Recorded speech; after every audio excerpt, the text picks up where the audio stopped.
Okay, Jordan, we are ready on eScribe, YouTube, and rolling with the webinar. Thanks, Amanda.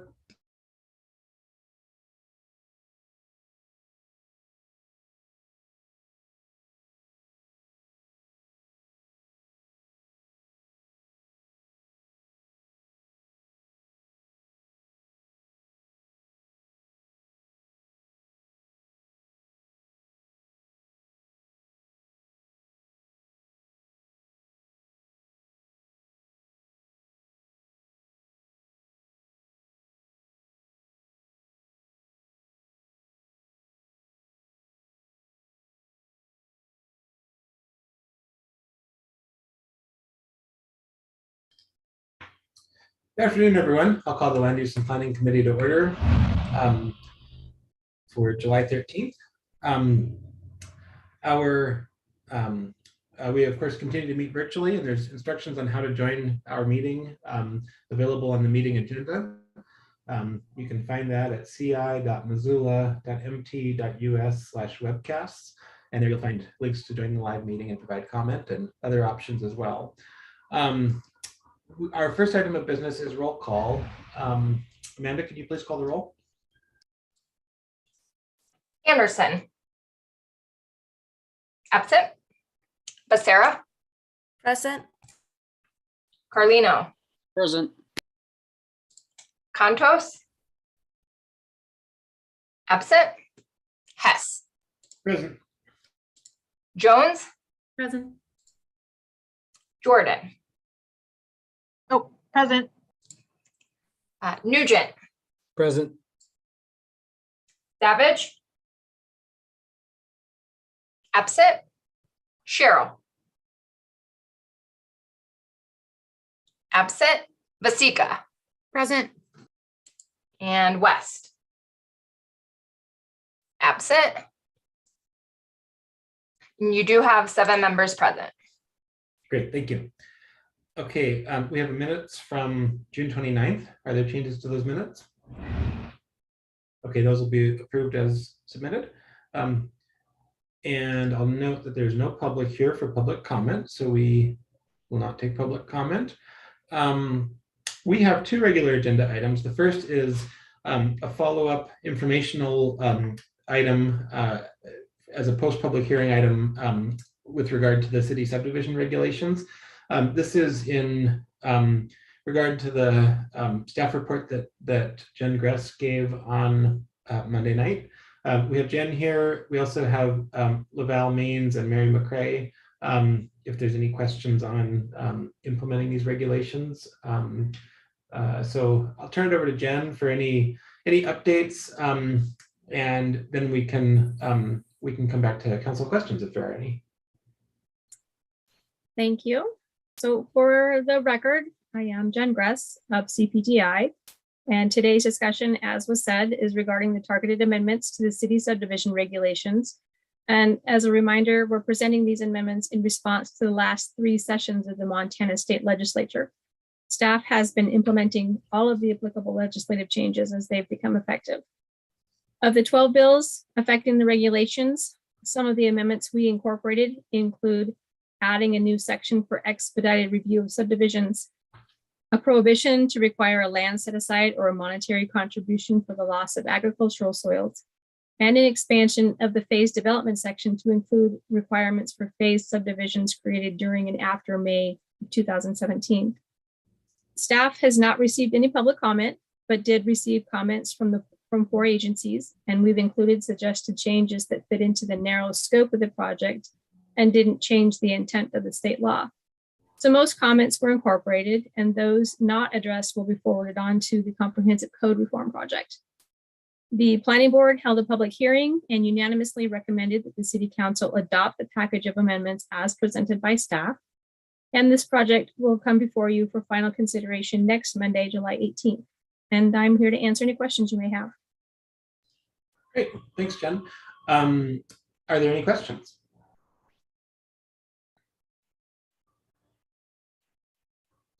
I'm sorry, there's motorcycles and airplanes and chickens and trains outside my window, so I apologize if there's any background noise.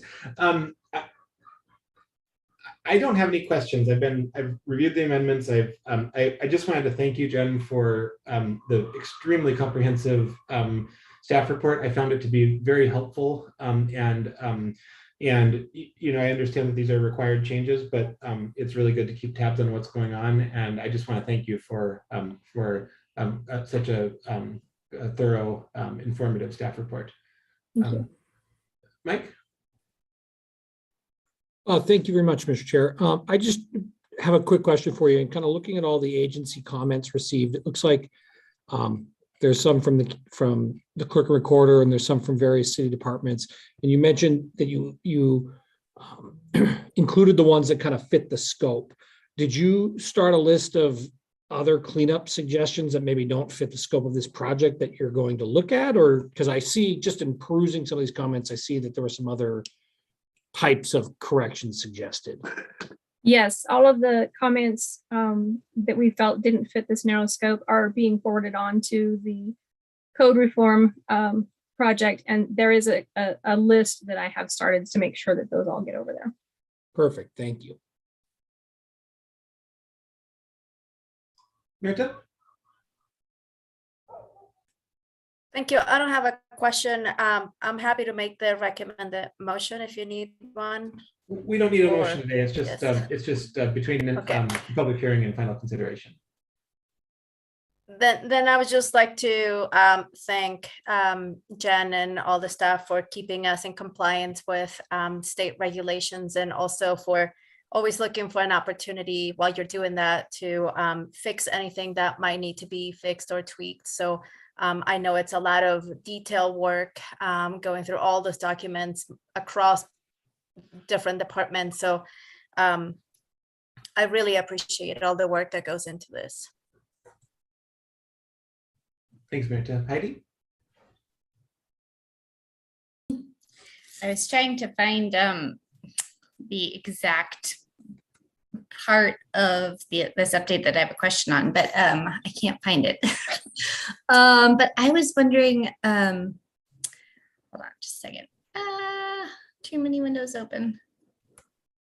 So I was wondering, I saw something on Monday night about expedited review. And I was wondering what the term expedited means. If you have some idea. Those regulations are being adopted so that if you have a subdivision that meets all of the requirements of every regulation that we have, you're not asking for a deviation from anything at all, then you're allowed to just go through a quick public hearing at the end, but you've met all the requirements, so it goes quicker. It'll be done. It needs to be done within 35 days. Okay, thank you. That's what I was looking for, is like what Yeah. that time Sorry. frame is. Okay, great. Thank you so much. I think that's the only question I had that stood out to me. Thanks. Anything else? Okay, I don't see any further questions. And again, I'll note for the record that we don't have any public here. So we can move on, and we'll see this back for final consideration on Monday, July 18th. Thanks, Jen. Thanks. We'll go on to item 3.2, which is an ordinance generally amending Title V, our city business licenses and regulations, in order to reorganize definitions, update outdated process language, and incorporate cannabis business licensing requirements as a result of legislative changes in the cannabis industry. I'll turn it over to Madsen. Are you starting us off? Or Yes, I will Okay. be. turn it over to you, Perfect. Madsen?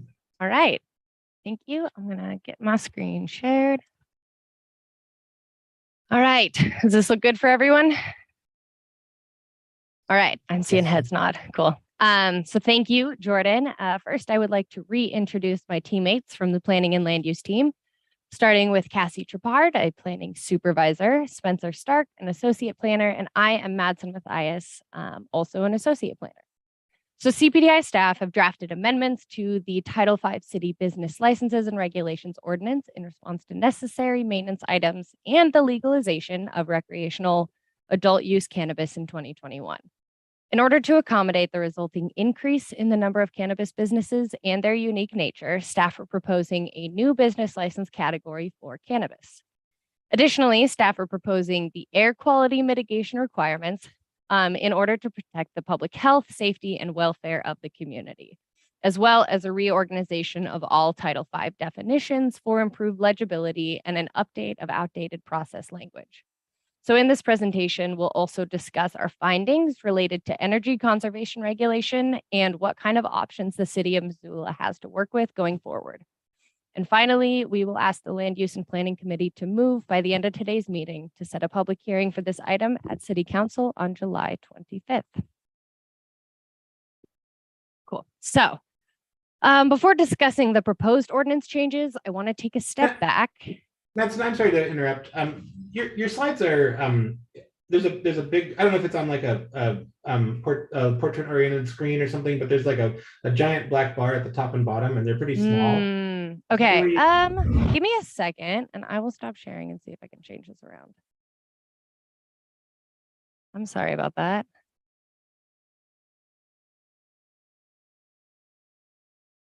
Hang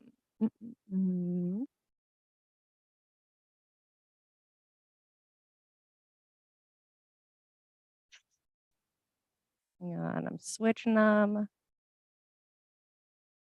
Okay. Hopefully this one will be better. Let me try again.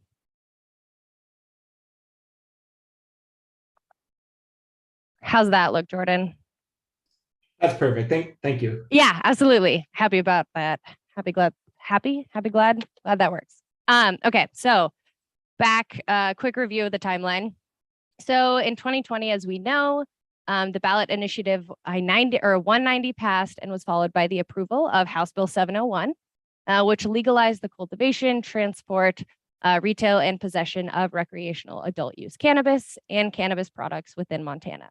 And this permitted recreational cannabis businesses to operate in counties where the majority of voters supported the initiative, including Missoula County. In response to the state's legalization of recreational cannabis use, CPDI staff proposed amendments to Title 20 to accommodate the new definitions and impacts of recreational cannabis use within the City of Missoula. On November 2nd in 2021, Planning Board recommended to City Council that zoning amendments should include specific energy conservation regulation.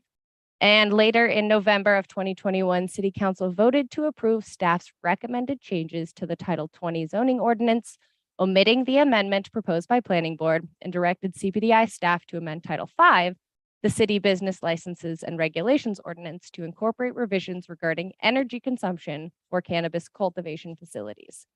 And then this past January 1st, 2022, the Montana State Department of Revenue permitted medical cannabis businesses licensed on or prior to November 3rd, 2020 to begin operating as recreational cannabis businesses.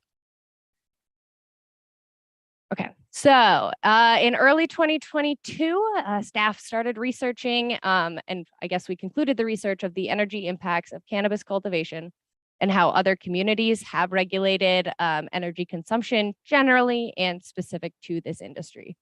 The research was compiled in an issued white paper and presented to the Land Use and Planning Committee on February 9th, 2022. During the process for drafting the white paper, staff were made aware that the Montana state law may prohibit mandatory energy efficiency requirements that exceed those mandated by the state. So staff then drafted an ordinance aligned with the original white paper energy conservation recommendations and sent this to the Montana State Building and Commercial Measurements Bureau for review. This was followed by a meeting with a representative of the Bureau, Eric Copeland, on April 12th, 2022. The state's review of the draft ordinance confirmed the energy requirements for cannabis cultivation are not compliant with state law. The Montana Code annotated section 5060-1026 requires local energy conservation standards that exceed the energy conservation standards in the state building code to be voluntary and incentive-based only. And I'll cover this again in just a few slides. So the state requirement has prevented city staff from moving forward with any energy conservation regulations at this time because the initial proposal would have required energy provisions rather than incentivize them. A memo detailing options for voluntary incentive-based energy regulations has been included with our issued staff report. So despite not moving forward with the energy requirements at this time, revisions to Title V are still necessary in order to create a new business license category. and include new cannabis-related definitions. The State Department of Revenue has already started accepting recreational licenses from existing medical businesses and still intends to accept recreational licenses from new businesses in July 2023. And the city needs to be prepared for and aligned with these processes. So the current proposed ordinance generally amends Title V in order to allow for this new license category. So I will now go into the specific amendments staff proposes to make to Title V. The first, in Chapter 5.04 definitions, staff proposes the inclusion of new definitions pertaining to the cannabis industry and related business licensing. The inclusion of new definitions pertaining to the cannabis regulations in both Title 20 zoning code and the Montana Code annotated, and consolidating all definitions in Title V under one section number, which reformats the current system in which all definitions are given their own section number. This allows for increased legibility and flexibility for future amendments. Okay, so the second proposal is in Chapter 5.08 relating to fees and authority. Staff proposes replacing the term city treasurer with the city, as the city treasurer is no longer responsible for collecting fees, issuing or filing business licenses, and the choice to use the designee the city instead of development services or another more specific title is to allow for flexibility within future amendments. And staff are also introducing a new cannabis business license category within this section to enable the city council to authorize and set fees for this license type. So kind of digging a little bit more into that new cannabis business license category, our third proposal is within Chapter 5.08, still specifically relating to cannabis business licenses. Staff proposes the creation of a new cannabis business license category. This is because the existing types in Title V are general and office space, retail, wholesale, or warehouse space license. And as cannabis clearly does not fit into the latter definition, it has been processed as a general license in the past. With the new Title 20 requirements around cannabis businesses, planning staff require additional background information to be provided by each business to ensure compliance with zoning. So an entirely new set of requirements, application form, and licensing type has been created to address this need. The information we'd request would include many similar criteria as the general business license, with the addition of canopy area, approved tier size, previous use, and some other specifics. Furthermore, zoning use classifications differ from the building code structure occupancy type. Prior to the legalization of recreational cannabis, dispensaries were reviewed and approved by building staff as a B business occupancy under the patient care model. It was due to the medical nature of cannabis at that time, but following legalization of the recreational cannabis, all dispensaries are now considered retail by zoning code and M mercantile occupancies by the building code. So the M mercantile occupancy aligns with that zoning retail use classification. And due to this use, or due to the change in the use and occupancy type, dispensaries that were previously allowed as a B occupancy will now need to complete a change of use building permit to be an M occupancy. And this is a requirement of the building department. So for staff, asking for building and zoning code related information on the front end during licensing and in a streamlined, consistent process will also aid staff with data collection and speed up permitting review times. So if adopted by City Council, the amendments to Title V would require existing cannabis businesses to apply for a cannabis business license rather than renewing the existing general business license at their next renewal date. The completion of the new cannabis business license would document existing cannabis uses, legal non-conforming status in terms of cultivation canopy area and zoning district, and building code compliance. Businesses required to submit a change of use permit by the building department can then be easily identified during this building license renewal or business license renewal process, excuse me. The new cannabis business license category will aid in the documentation of current cannabis uses and the implementation of the required change in occupancy type for dispensaries. Additionally, that new cannabis business license category is intended to provide clear guidance to the applicant regarding the information required for license approval. And as staff were reviewing the application requirements for cannabis businesses, we recognize the opportunity to incorporate additional general business license application requirements that are often pieces of information necessitated to ensure compliance during permit review. These include building address, previous use of the space to be occupied, and amount of square footage in the building or suite to be used for the business. Specifically, staff use this information to determine, again, the building occupancy type, adequate parking for zoning, and substitution of legal non-conforming uses. Staff currently request this information during review, but propose to list it in the requirements explicitly within Title V.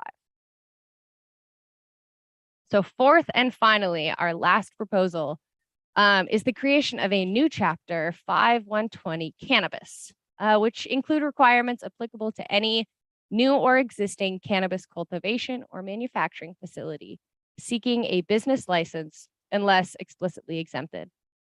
So in our white paper, we detail that we have found that both cultivation and manufacturing emit odors, mold, chemicals, and volatile organic compounds, VOCs, that negatively impact the air quality. And air filtration and HVAC maintenance is crucial for mitigating these impacts that odor, mold, chemicals, and VOCs have. Carbon filters are currently the most effective technology for mitigating these negative impacts. And staff's proposal to require carbon filters that was included in the original white paper was found to comply with state law, and city staff intend to continue to move forward with the regulations addressing these air quality impacts in the current proposed ordinance. So staff's proposal would require cannabis cultivation and manufacturing businesses to install and maintain carbon filters that are properly sized for the cultivation or cannabis product manufacturing area. And this concludes all of staff's recommendations or recommended amendments to Title V. And next, I would like to circle back to energy conservation regulations, including the constraints in state law and options that staff have found plausible moving forward. So to come back to this MCA section, Montana Code Annotated Section 5060-1026 requires local energy conservation standards in excess of those set by the state to meet these two following requirements. 1, they must be voluntary. 2, they may be encouraged by incentives, but they can never be required. So I will now give the floor to Spencer to detail options for voluntary incentive-based energy regulations within the city of Missoula. Thank you. Yes.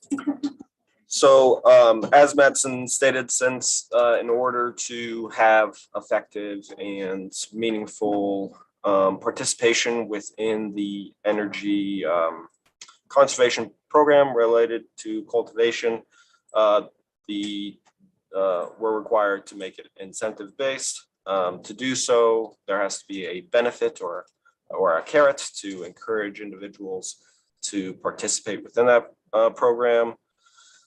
Staff has developed 3 possible incentive methods. And again, as Madsen stated, the decision today is regarding those Title V changes, but staff is looking for feedback and discussion on the proposed or developed incentives and future direction as indicated by City Council.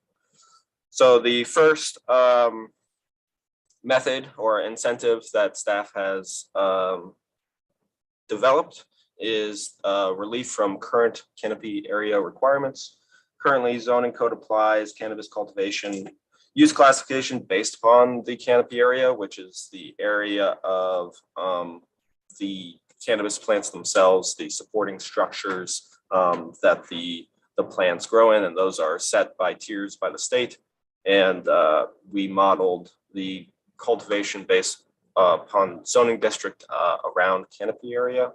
So this first incentive would allow for greater canopy areas beyond what is currently permitted in zoning if the cultivation participates in one of the options for energy conservation.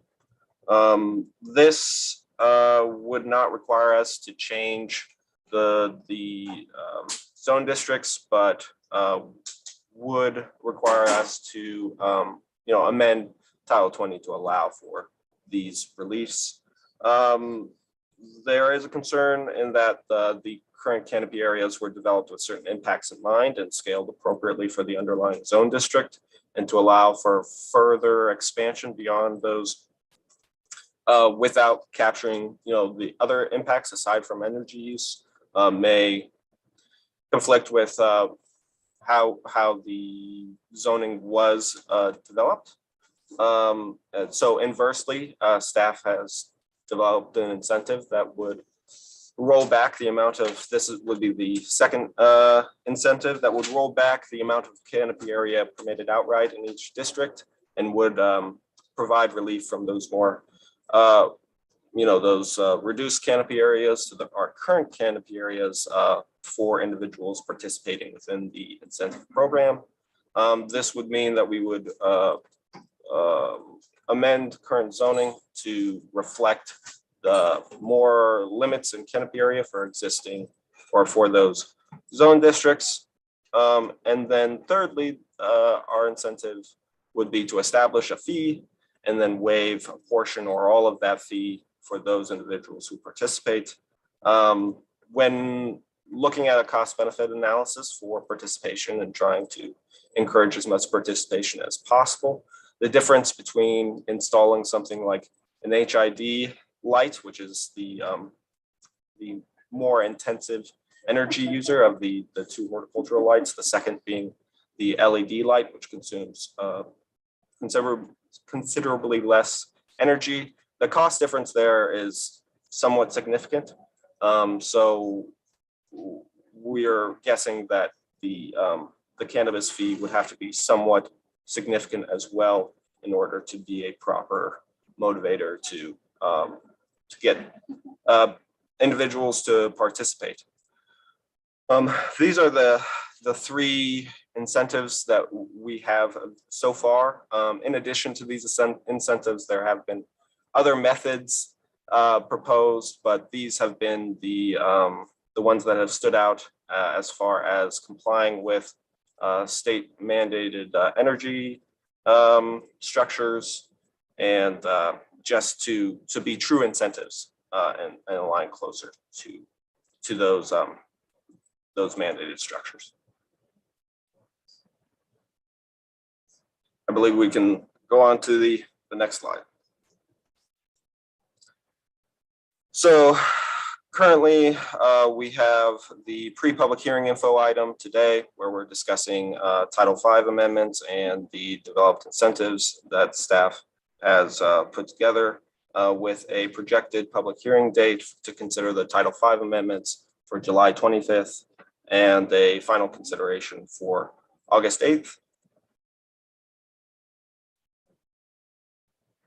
And staff is seeking a motion today to set the public hearing for July 25th to consider the Title V amendments as proposed, again, with a final hearing date of, I believe, August 1st, was it? I'm sorry, I forgot.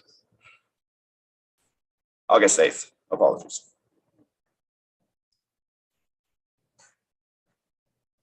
That concludes staff's presentation, and we're available for questions and discussion. Okay. Well, thank you for all the work that has gone into this. This has been a really an interesting process over the last several months, and I appreciate how thorough this process has been. So thank you for that. Mirta and then Heidi. Thank you. Spencer, would you put the, I'm sorry to do this, but I have a question about the incentives. And I feel like I can be a little bit more eloquent if I'm looking at it rather than guessing what it is that I saw a few minutes ago. Yeah.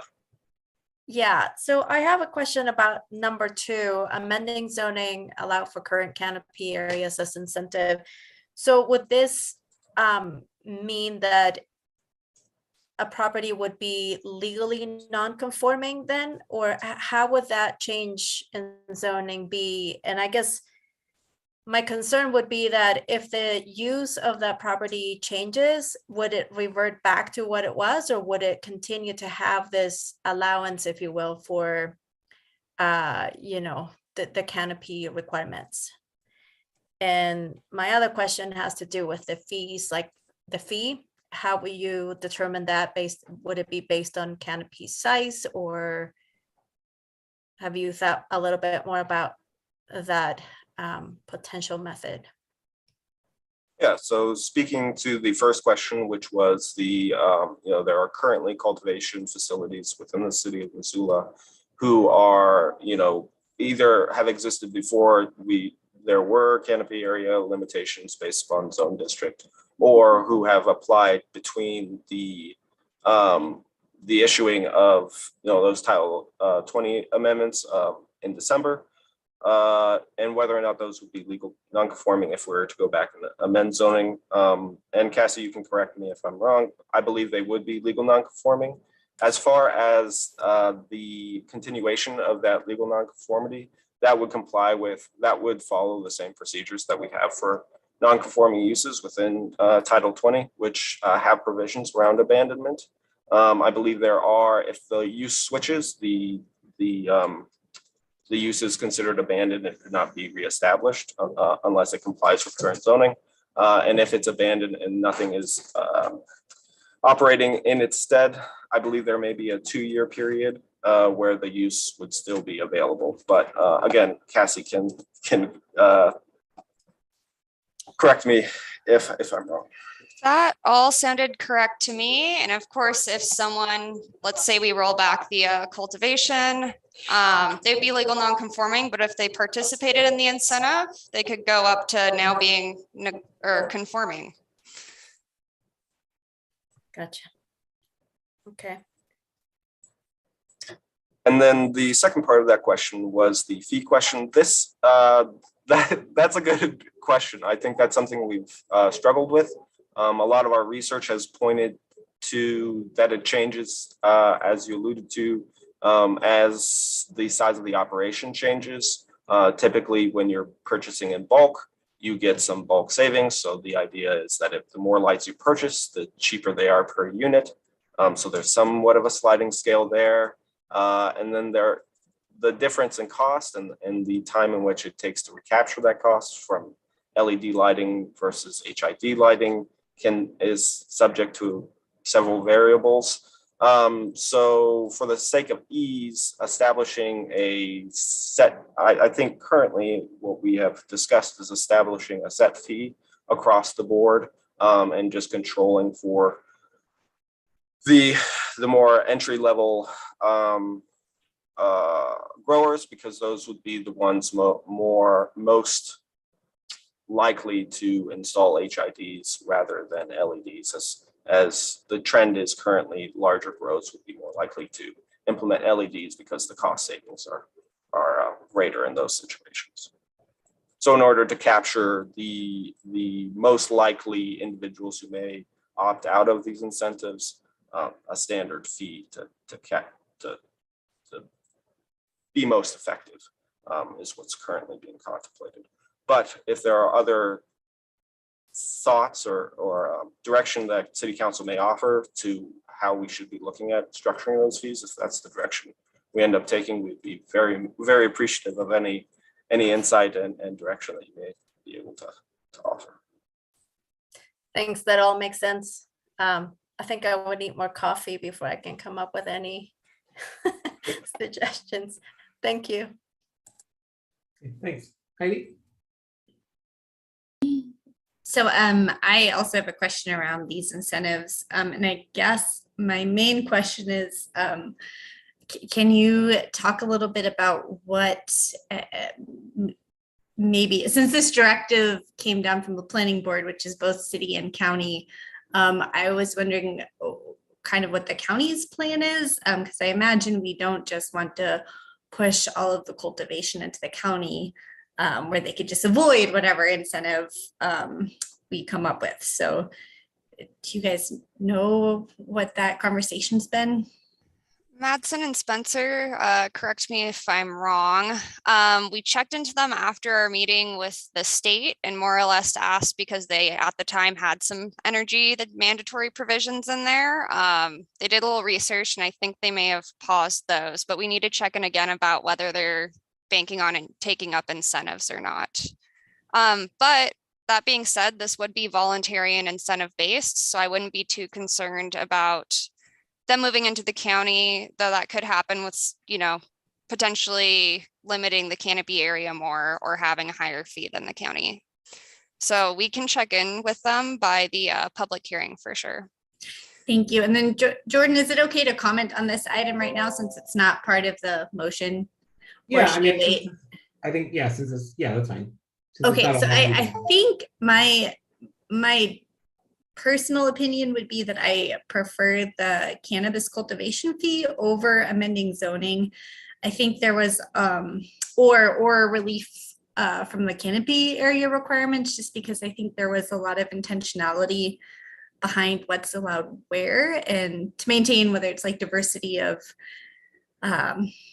businesses within more urban residential area, I think there's a lot of reasons why things are the way they are, and for predictability to the neighborhoods and different parts of town.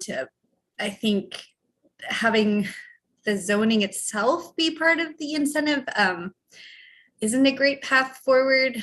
But I do like the idea of the fee, and maybe, having some structure around efficiency. I don't know, but that's my first instinct. I'll think about it more. Thank you. Thanks. Other comments? Oh, Mirta? I just want to thank the staff because this is a new territory and you guys are always doing such, good work and lots of research and giving us all these different options to think about. So I just want you to know that I appreciate it. Yeah, thanks. I do need a motion to set the public hearing. I'll give you the motion too if you Okay. want. Sounds good. Great. Okay, that motion is in order. Any additional discussion today? All right. Again, there's no public here to comment, so oh, Heidi, go ahead. I had one more question, and it's related to that new section entitled cannabis. I was wondering if there are any other similar, maybe like growing and extractant uses, or is cannabis really the only, I guess, plants that we're currently doing that with? I guess I could see there being a variety of plants that chemical, like extractive processes would be used for, whether it's like making essential oils or something like that, that maybe could have similar environment, VOC emissions and those sorts of things. So I was wondering if the title cannabis was too narrow, if there was a way to maybe expand that. And I don't know if it's needed, but I just wanted to pose the question. Yeah, as part of this research, we hadn't looked too much into other maybe plant extractant businesses that have similar issues. We know that this plant in particular does produce a lot of odor, which may be picked up by the neighborhood. So the focus was there. Something we can dive into more, or with code reform, maybe look at also amplifying that to other businesses, depending on council preference. Thank you. I would like to add also that cannabis, since it is federally controlled, there's not like a federal agency that is establishing like best practices. So a lot of these local Title V amendments are to help bridge that gap between it being locally legal but federally illegal. Okay. Any additional questions? Okay, Amanda, we can have a vote on the motion. Sarah, Yes. Carlino, Yes. Contos, Yes.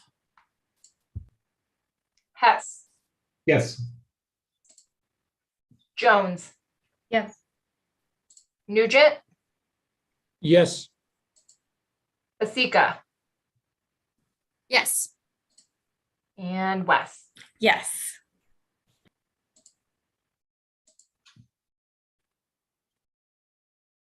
All right, I have 8 yeses, 0 nos, 0 abstains.